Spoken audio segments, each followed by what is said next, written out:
Hello दोस्तों, स्वागत है आपका हमारे यूट्यूब चैनल पे जहाँ पे आप नई नई मूवी की एक्सप्लेनेशन देखते हो। तो आज की मूवी है 2021 में रिलीज हुई तमिल मूवी एनिमी का।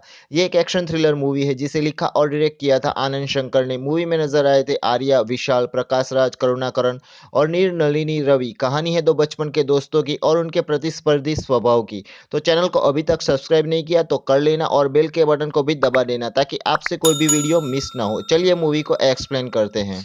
मूवी की शुरुआत होती है चौहान के साथ। चौहान अभी स्कूल में पढ़ता है लेकिन चौहान के पिताजी रामालिंगम डरपोक किस्म के इंसान हैं।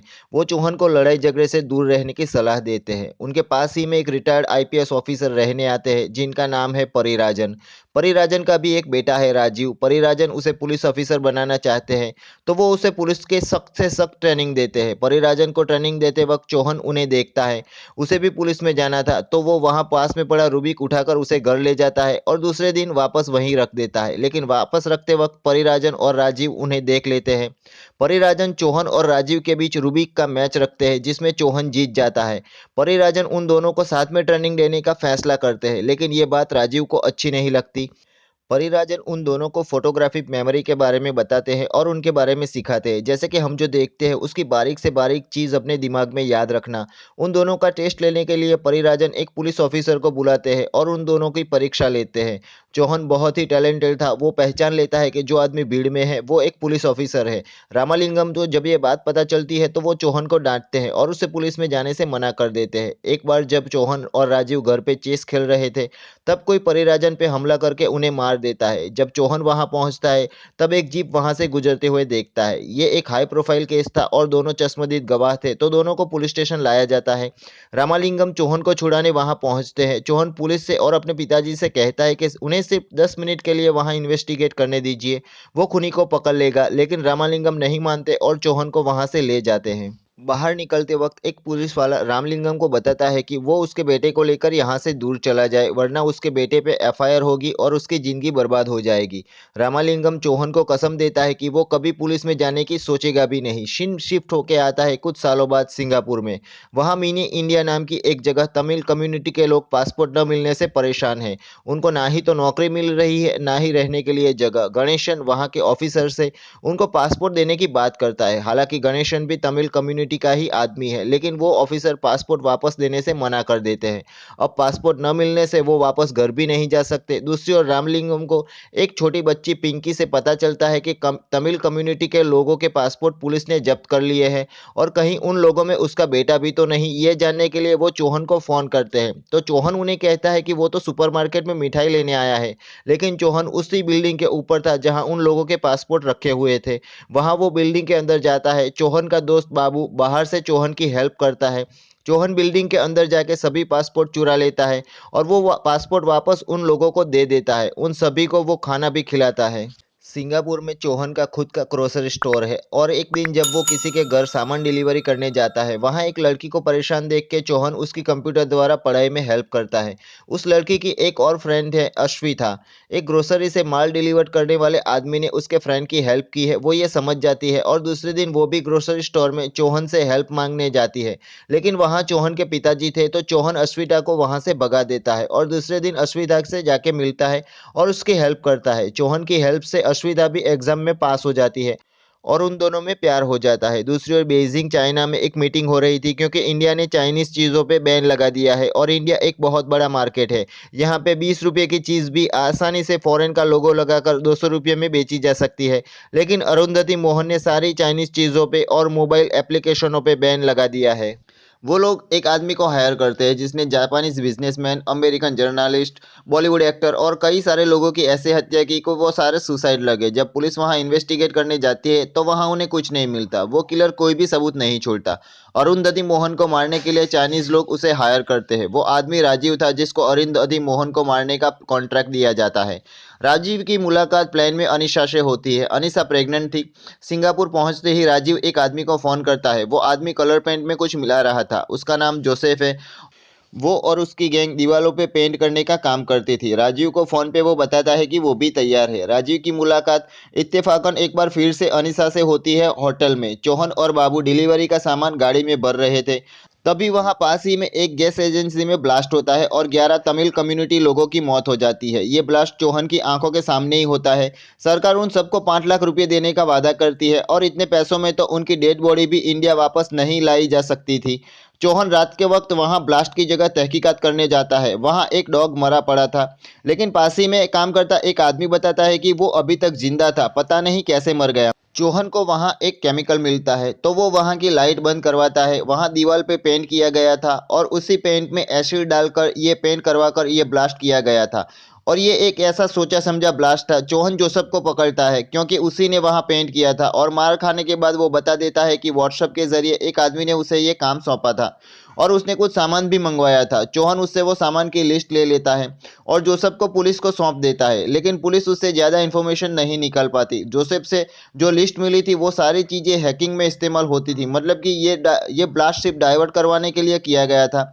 असली प्लान कुछ और ही था। तभी पुलिस को पता चलता है कि अरुंधति मोहन सिंगापुर का दौरा करने वाली थी और वो भी उसी रूट से आने वाली थी जहां ब्लास्ट हुआ था। चौहान समझ जाता है कि अरुंधति मोहन का रूट बदलने के लिए ये ब्लास्ट करवाया गया था।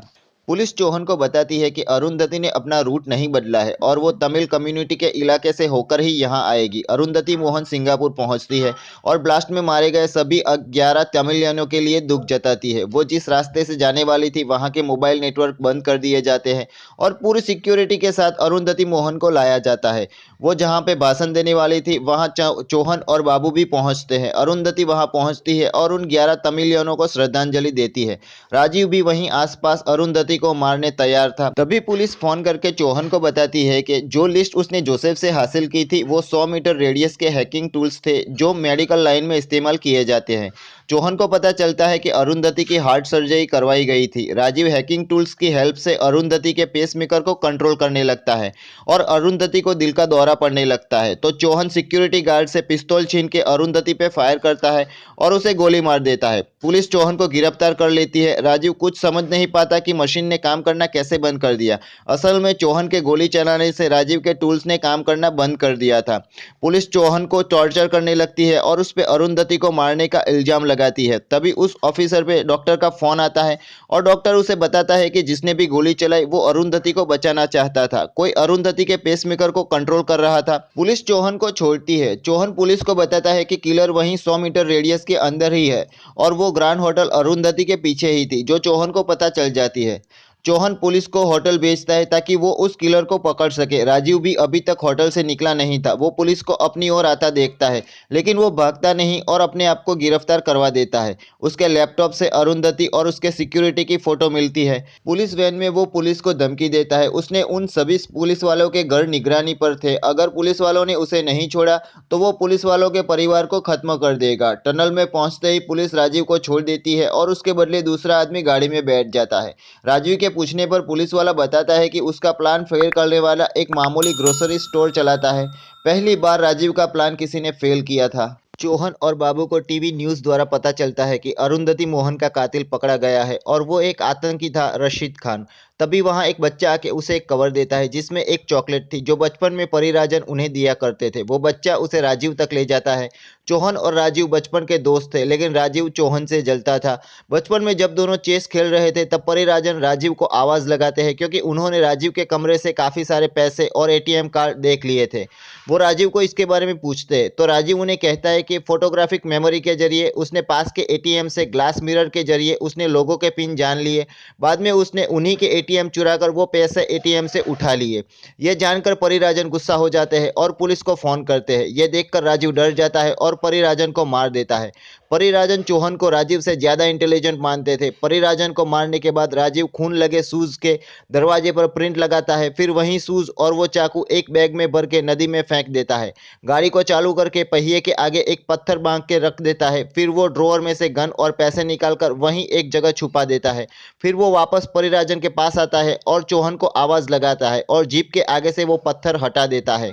चौहान के आने पर वो सिर्फ जीप ही देखता है। राजीव ने अपने ही डैडी को मार डाला है, ये जानकर चौहान और गुस्सा हो जाता है और राजीव से कहता है कि 11 तमिलियनों को मारने के जुर्म में उसे जेल जरूर पहुंचाएगा। तो राजीव उसे कहता है कि आज शाम 6 बजे से पहले वो अब जो चौहान के किसी करीबी को मार देगा और चौहान ये चैलेंज एक्सेप्ट कर लेता है। दूसरी ओर बेइजिंग में अरुंधति को मारने का प्लान फेल होने से वहां के लोग डर जाते हैं कि कहीं उसमें चाइना का नाम ना आ जाए, तो वो राजीव को मारने का कॉन्ट्रैक्ट दूसरे आदमी को दे देते हैं जो कि एक होटल में सेफ है और कॉन्ट्रैक्ट मिलते ही राजीव को मारने निकल पड़ता है। दूसरी ओर चौहान अपने आसपास के लोगों की लिस्ट बनाता है।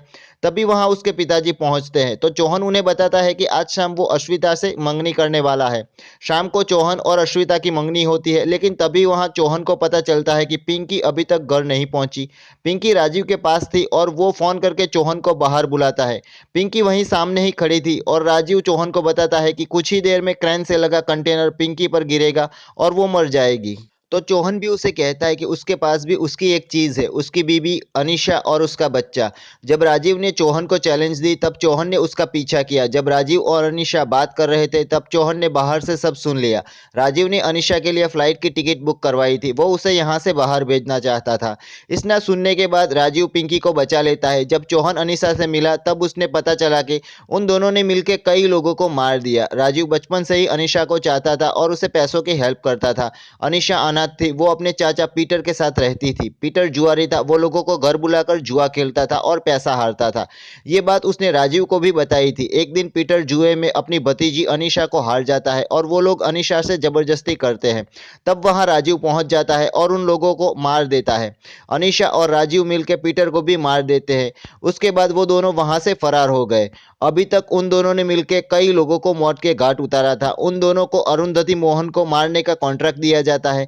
राजीव ये काम करने से मना कर देता है क्योंकि राजीव ये सब काम छोड़ चुका था, लेकिन अनीसा उसे ये आखिरी काम के लिए मना लेती है। इतना जानने के बाद चौहान अनीसा को वहां से किडनैप कर लेता है।